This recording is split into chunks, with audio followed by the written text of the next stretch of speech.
Trade learner channel पर आप सभी का स्वागत है। दोस्तों आज की वीडियो में मैं आपसे अडानी एंटरप्राइजेस के जो शेयर हैं दोस्तों उसमें ज़बरदस्त फॉल देखने को मिला है स्टॉक मार्केट में। दोस्तों इसके ऊपर बातचीत करने वाला हूं और दोस्तों अभी हाल फिलहाल में ये सामने आया है कि कुछ ऐसे फॉरेन फंड्स हैं जिनका अडानी के स्टॉक्स में काफ़ी बड़ा पोर्टफोलियो था और दोस्तों उन्होंने धीरे धीरे करके अपने दोस्तों अडानी एंटरप्राइजेस और अडानी की अदर सब्सिडरी कंपनीज के साथ में जो भी ओवर वैल्यूएशन हो रहा था दोस्तों एक बड़े स्कैम की तरह ये देखा जा रहा है कि स्टॉक मार्केट में जो है किस तरीके से अडानी के स्टॉक्स को ऑपरेट किया गया है। तो दोस्तों आज की वीडियो काफ़ी इंपॉर्टेंट है सभी बिगिनर्स और सभी रिटेलर्स की कम्युनिटी के लिए जो भी फाइनेंशियल फ्रीडम के पाथ पर आगे बढ़ रहे हैं। दोस्तों इंपॉर्टेंट लर्निंग्स है कि किस तरीके से स्टॉक मार्केट में कुछ ऑपरेटर्स होते हैं और वो स्टॉक मार्केट में कुछ स्टॉक्स को ऑपरेट करते हैं। अभी हाल फिलहाल में दोस्तों एक न्यूज़ सामने आई है जिसमें 3 फॉरेन फंड्स हैं दोस्तों जिन्होंने अडानी के डिफरेंट सब्सिडरी कंपनीज में 435 बिलियन रुपीस का दोस्तों इन्वेस्टमेंट किया हुआ था। इनका टोटल इन्वेस्टमेंट था 435 बिलियन रुपीस का और दोस्तों इसमें 3 फॉरेन कंपनियां सामने आई है जिसका अभी अकाउंट को फ्रीज कर दिया गया है दोस्तों नेशनल सिक्योरिटीज डिपॉजिटरी के द्वारा दोस्तों NSDL के द्वारा दोस्तों इनका अकाउंट सीज कर दिया गया है। और दोस्तों ये हाल ही में अभी न्यूज सामने आई है और ये तीनों फॉरेन फंड्स के बारे में हम जानेंगे दोस्तों। तो दोस्तों ये जो 3 फॉरेन फंड्स हैं जिन्होंने मेल प्रैक्टिसेस की है दोस्तों अडानी के स्टॉक्स को बहुत हाई वैल्यूएशन पर लेकर के चले गए हैं, उसके पीछे जिनका नाम सामने आ रहा है उनमें से पहला है दोस्तों अल्बुला इन्वेस्टमेंट फंड और सेकंड है दोस्तों क्रेस्टा फंड और इसके अलावा थर्ड है APMS इन्वेस्टमेंट फंड जिसका नाम दोस्तों सामने आ रहा है। और दोस्तों इन तीनों फंड्स ने मिलकर के कहीं ना कहीं इस तरीके से स्टॉक मार्केट में दोस्तों अडानी के जितने भी सब्सिडरी कंपनीज हैं उन सब के साथ में छेड़खानी की है और उसका मार्केट वैल्यूएशन बहुत ज़्यादा हाई पर लेकर के चले गए हैं। दोस्तों अभी मैं इसको आपको फंडामेंटल से बताऊंगा कि किस तरीके से स्टॉक मार्केट में गेम्बल किया जाता है और उसको किस तरीके से एक आम रिटेलर जो है समझ सकता है। ठीक है, तो दोस्तों आज की वीडियो बहुत इंपॉर्टेंट होने वाली है, इसको आखिर तक आप देखते रहिए। तो दोस्तों अभी हम ट्रेंड लाइन एक वेबसाइट है दोस्तों, इसके ऊपर आ गए हैं आप trendline.com वेबसाइट पर। इस पे जो है दोस्तों एल्बुला इन्वेस्टमेंट फंड का पोर्टफोलियो और होल्डिंग्स है जिसको आप जाकर के खुद भी देख सकते हो। अब देखो दोस्तों बड़ी खास बात यहाँ पे देखने को मिली कि ये फंड 2015-16 से लेकर के 2019 तक इनका कोई प्रॉफिट खास हुआ नहीं है। ठीक है, ये 1500-1600 करोड़ की कोई कंपनियां थी, ठीक है, 1200-1700 फिर ऊपर नीचे चल रहा था और फिर जब मार्केट क्रैश हुआ था मार्च 2020 में उसके बाद 2000 करोड़ का ये फंड रह गया था। 2000 करोड़ के फंड के बाद में दोस्तों आप देखिए ये एल्बुला की बात कर रहा हूँ सिर्फ अभी मैं एल्बुला इन्वेस्टमेंट फंड की, और ये फंड जो है एकदम से 2000 से कंपनी बन जाती है 13,400 करोड़ की। ये बहुत सोचने का विषय है दोस्तों, एकदम से फंड साइज इतनी तेजी से हाई पे कैसे पहुंचा इनका। ठीक है, तो इसके पीछे दोस्तों आप देखिए सब कंपनी इन्होंने Adani transmission, Adani enterprises, Adani total gas, green energy. और दोस्तों यहाँ पे बड़ी खास बात जो मेरे को स्पेशल देखने को मिली है वो है कि दोस्तों इन्होंने जिंदल स्टेनलेस हिसार और जिंदल स्टेनलेस लिमिटेड में भी इन्वेस्टमेंट किया हुआ है और वो भी काफी बड़े लेवल पे इन्वेस्टमेंट है। तो दोस्तों हो सकता है कि क्या पता फ्यूचर में दोस्तों ये जिंदल स्टेनलेस और जिंदल हिसार में भी एक बड़ी करेक्शन देखने को मिले और ये अपना प्रॉफिट बुक करती हुई दिखे ये कंपनियां। तो आपको इन कंपनी के ऊपर नजर रखनी है। ठीक है, तो दोस्तों यहाँ पे ये तो हम अभी तक बात कर रहे थे एल्बुला इन्वेस्टमेंट की। अब हम जो है नेक्स्ट जो कंपनी है जिस फंड का नाम सामने आ रहा है वो है दोस्तों क्रेस्टा फंड। ठीक है, क्रेस्टा फंड लिमिटेड है, पोर्टफोलियो एंड होल्डिंग है। तो दोस्तों इनका भी यही सेम हाल था कि ये कंपनी भी 2000 करोड़ के आसपास ही घूम रही थी, 2000-1600 करोड़। और आप देखिए सन 2015 से ही इनके फंड्स में कोई तेजी नहीं थी और एकदम से जो है मार्केट जब क्रैश हुआ था मार्च में 2020 में उसके बाद में ये बढ़ते बढ़ते दोस्तों एकदम से आप देखिए 2000 करोड़ की कंपनी 14,000 करोड़ की हो जाती है एकदम से। भाई इतना तो किसी का भी पोर्टफोलियो नहीं होता है। ठीक है, अगर आपने राकेश झुनझुनवाला का देखा हो या जो राधा कृष्ण दमानी जी हैं उनका पोर्टफोलियो देखा हो जो हमारे इंडिया के टॉप इन्वेस्टर हैं तो उनका भी पोर्टफोलियो बहुत धीरे धीरे ग्रो करता है। ये तो मेल प्रैक्टिसेस ही होती हैं जिसकी वजह से 2,000-2,500 करोड़ का फंड 14,000 करोड़ का हो गया है। ठीक है, तो दोस्तों इसके अलावा मैं आपकी नजर इस पे भी ले जाना चाहता हूँ कि इनके पोर्टफोलियो में भी जो है Adani transmission, Adani enterprises, Adani total gas के शेयर हैं। ठीक है, और यहाँ पे भी दोस्तों एक इंटरेस्टिंग बात देखने को मिल रही है कि जिंदल 100 और जिंदल स्टेनलेस हिसार जो है इन कंपनियों में भी जो है दोस्तों इन्होंने अपना पैसा लगा रखा है। इसके अलावा भी दोस्तों बहुत सारी और भी कंपनियां हैं, शायद हो सकता है उनमें भी ये मेल प्रैक्टिसेस कर रही हों या इसके अलावा भी दोस्तों कई सारी ऐसी कंपनियां जिनमें दोस्तों इन कंपनीज ने इन्वेस्टमेंट कर रखा है, लेकिन सबसे ज्यादा इनकी होल्डिंग अडानी के शेयर्स में थी। उसके बाद में जो होल्डिंग देखने को मिल रही है वो जिंदल सौ, जिंदल स्टील, स्पेशली मैं कहना चाहता हूँ जिंदल ग्रुप की जितनी भी कंपनीज है दोस्तों उनके ऊपर नजर रखें। हो सकता है फ्यूचर में कुछ दिनों में यहाँ पे भी आपको लोअर सर्किट देखने को मिल जाए,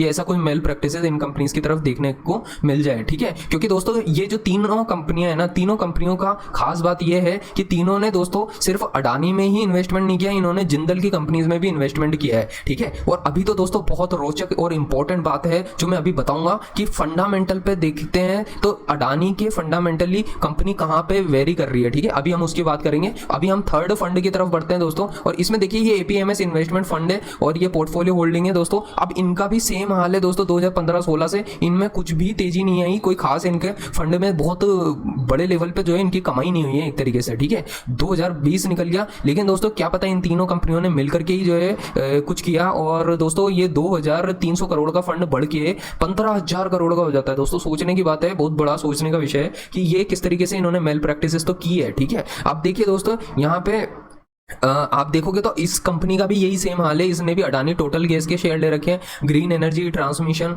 एंटरप्राइजेस, इन सब के शेयर ले रखे हैं। ठीक है, और फिर दोस्तों राजेश एक्सपोर्ट्स, और भी बहुत सारी कंपनियां हैं दोस्तों जिनके बारे में अगर आपने दोस्तों इनमें से किसी कंपनी के शेयर ले रखे हो तो आप जाकर के उनके रियल वैल्यूएशन से नोट डाउन करें।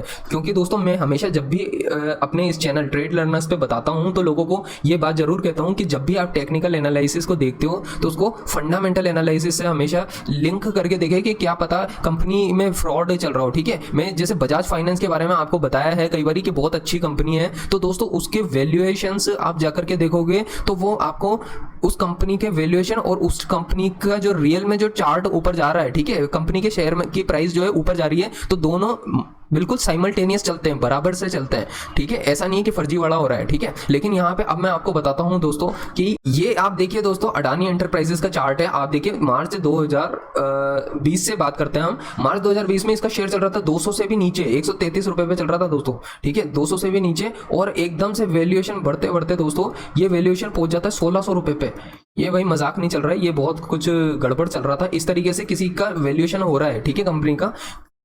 भले दोस्तों इंडिया के सेकंड नंबर के रिचेस्ट पर्सन हो गौतम अडानी, लेकिन इसका मतलब ये नहीं है कि कंपनी का वैल्यूएशन 200 रुपए का शेयर एकदम से 1600 रुपए का हो जाए। ठीक है, अब मैं आपको कंपनी के रियल वैल्यूएशन की बात करता हूँ। ठीक है, ये है अडानी एंटरप्राइजेस का शेयर। हम एक वेबसाइट है स्टॉक है, इस पे जाकर के देख रहे हैं। अब देखिए दोस्तों मैंने इसके बाद यहाँ पे चेक किया कि ये कंपनी का इतने सालों से परफॉर्मेंस कैसी थी। ठीक है, तो परफॉर्मेंस देखोगे तो दोस्तों 9 साल की परफॉर्मेंस है, ये बैलेंस शीट में आपके सामने है। और दोस्तों इस कंपनी के अगर देखो तो टोटल असेट्स जो है दोस्तों वो धीरे धीरे ये 1 लाख करोड़ पे चल रहे थे, अभी 46,000 पे ही आ गए हैं। ये लगातार कम होते जा रहे हैं। अगर आप कंपनी की सेल्स देखोगे दोस्तों तो पिछले जो स्टार्टिंग के 2012, 13, 14, 15 तक तो इनकी सेल्स बढ़ रही थी, लेकिन उसके बाद सडन गिरावट आई और दोस्तों फिर धीरे धीरे ग्रेजुअली चल रही थी इनकी सेल्स। लेकिन दोस्तों जिस तरीके से मार्केट में वैल्यूएशन दिया गया है इस स्टॉक का, 200 रुपए का शेयर 1600 का होना चाहिए क्या? आप खुद इस चीज का अंदाजा लगाइए कि जो चीज स्टॉक मार्केट में यहाँ पे इसके जो प्रॉफिट आफ्टर टैक्सेस है, मतलब जो नेट प्रॉफिट है उसकी बात करें तो जो कंपनी 2012 में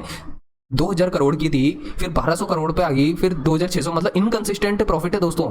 कहीं कोई ऐसा नहीं है कि बिल्कुल प्रॉफिट यूं चल रहा हो इस तरीके से। और साथ में अगर मान लो प्रॉफिट के साथ में अगर शेयर की प्राइस भी इसी तरीके से ऊपर जा रही हो तब तो माना जा सकता है कि भाई स्टॉक में दम है, बहुत ज्यादा दम है। ठीक है, लेकिन आप यहाँ पे देखो कि दोस्तों ये कंपनी तो नीचे जा रही थी। ठीक है, ये इस छोटे से ग्राफ को, इस बॉक्स को देखोगे तो आपको समझ आएगा कि कंपनी का प्रॉफिट तो बिल्कुल इनकंसिस्टेंट है। और दोस्तों ये जो लास्ट अगर हम 3-4 साल की बात करें तो दोस्तों मार्च 2020 में जाकर के दोस्तों इसका 800 करोड़ का प्रॉफिट हुआ है। ठीक है, 317 करोड़ से 800 करोड़ की कंपनी हुई है एकदम से। ठीक है, प्रॉफिट मानते हैं कि इस लास्ट में हुआ है, लास्ट 1 साल में, लेकिन मार्केट इस तरीके से वैल्यू करे ये ठीक नहीं है। और ये कहीं ना कहीं दोस्तों रिटेलर्स के हित में भी नहीं है कि दोस्तों इस तरीके की कंपनीज जो है उसमें हाई पे जाकर के आप फंस जाओ। ठीक है दोस्तों, होता यही है स्टॉक मार्केट में कि कई रिटेलर्स जो है बेचारे यहाँ पे हाईस पे जाकर के फंस जाते हैं और दोस्तों भविष्य में जो है उनको बहुत बड़ा नुकसान देखने को मिलता है। 1600 की चीज वापस से 200 रुपए की रह जाएगी, आपकी जिंदगी की कमाई जो है खत्म हो जाएगी। ठीक है, स्टॉक मार्केट में दोस्तों मैं आपको एक पुराना इंसिडेंट भी याद दिलाना चाहता हूँ। अगर आपने स्कैम 1992 मूवी देखी हो, ठीक है, तो उस मूवी को देखने के बाद में दोस्तों आपको पता चलेगा कि एक जमाने में जो है 1992 में दोस्तों हर्षद मेहता ने जो है 200-400 रुपए पे चलने वाला स्टॉक जो था, जो एसीसी कंपनी थी, ठीक है, एसीसी कंपनी जो थी उसके शेयर के प्राइस 9,000 रुपए पे पहुंचा दी थी, ठीक है। ये एक उस टाइम का बहुत बिगेस्ट फ्रॉड था दोस्तों। और सिर्फ एसीसी कंपनी नहीं दोस्तों, इसके अलावा और भी बहुत सारी कंपनीज थी जिसके नाम सामने आते हैं। तो दोस्तों मेरा इस वीडियो को बनाने का पर्पस यही है कि आप अवेयर हो, आपकी अंडरस्टैंडिंग बढ़े और आप ज्यादा से ज्यादा स्टॉक मार्केट को गहराई से समझें, ताकि आप जो है गलत असेट्स में न फंसें, गलत ऐसी कंपनियों में इन्वेस्ट न करें, या गलत जगहों पे पैसा न लगाएं, या गलत टाइम पे पैसा न लगाएं कि आप जो है ऐसी जगह पे जाके फंस जाएं जो कंपनी आपको भविष्य में जो है बर्बाद करके रख दे, ठीक है। तो दोस्तों मैं उम्मीद करता हूं कि आपको इस वीडियो में बहुत कुछ सीखने को मिला होगा, और दोस्तों रियल वैल्यूज की टर्म्स में आपको सीखने को मिला होगा, जो आपको शायद ही किसी यूट्यूब चैनल पर सीखने को मिले। तो दोस्तों उम्मीद करता हूं कि आप इस वीडियो को लाइक जरूर करोगे, चैनल को सब्सक्राइब करोगे, और दोस्तों अपने सभी दोस्तों के साथ शेयर करोगे। और दोस्तों आप इंपॉर्टेंट एजुकेशनल कॉन्टेंट चाहते हो तो हमारे टेलीग्राम चैनल को भी जाकर के ज्वाइन करें, लिंक डिस्क्रिप्शन बॉक्स में है। और दोस्तों हमारे चैनल की डिफरेंट वीडियोस को भी जाके देखें, ताकि आपको स्टॉक मार्केट की रियल लर्निंग मिले और आप स्टॉक मार्केट से भविष्य में जो है एक बेहतर इन्वेस्टर और ट्रेडर बनकर आगे निकले और फाइनेंशियल फ्रीडम के पाथ पर आगे बढ़े। तो दोस्तों उम्मीद करता हूँ वीडियो आपको पसंद आई होगी। वीडियो के साथ एंड तक बने रहने के लिए दोस्तों बहुत बहुत धन्यवाद।